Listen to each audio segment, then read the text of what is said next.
Who gives a about your script? And how can we find them? Today, we look at probably the biggest reason your scripts have never sold. Now, let's get to work, rascals.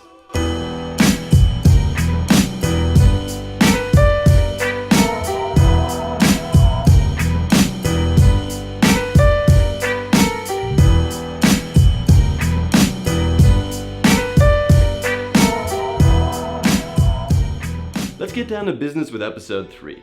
And if you get a pebble of inspiration from this, then please like this video and subscribe to the channel. Maybe even share it with some of your network as well. Might give them a boost.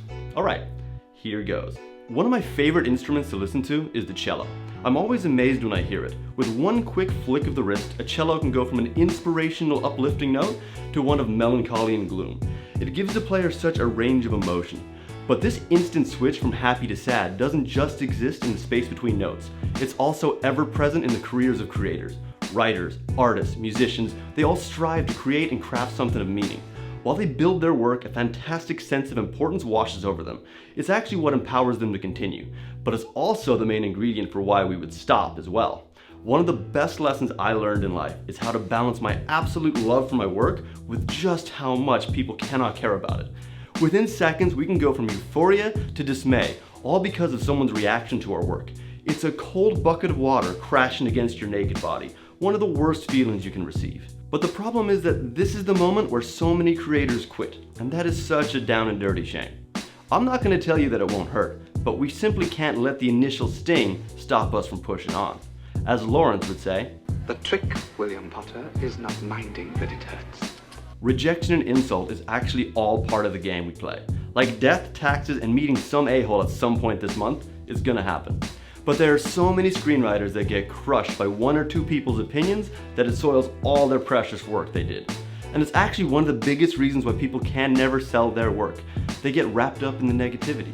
It's important to learn how to take the splash of cold water. We may never enjoy it, but it shouldn't stop us from swimming ahead. It's time that we started wearing two different hats, the hungry, driven creative hat and the ambitious, persuasive salesman hat. The hungry, driven creative is too close to the material to take those hits, but the salesman has a job to do and will plow through rejection until they get a buyer. One way to look at it is a no is just a yes that hasn't happened yet.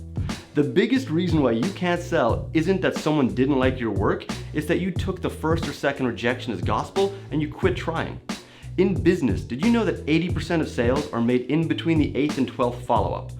That's following up with the same person. So somebody didn't say yes 7 to 11 times before they finally converted. That's crazy. Just imagine the amount of people who quit after the first try, or even the 5th. In the end, the difference between success and failure can be as simple as endurance and perseverance. As Cuban would say, you only need to be right once. So take the hit, embrace the cold water, and when that cello chord suddenly switches from happy to sad, understand that it only takes one moment to flick right back. I hope you enjoyed this episode. Until we return with number 4, your mission is to reach back out to somebody who never got back to you. It could be a producer that you met at a film festival a year ago, or that fellow writer that you admire and you want to collaborate with. Hit them back today. Now, let's get to work, rascals. Thank you so much for watching. If you enjoyed this episode, then please hit the like button. Don't forget to subscribe either, and hit that bell so you don't miss the next episode. Good luck.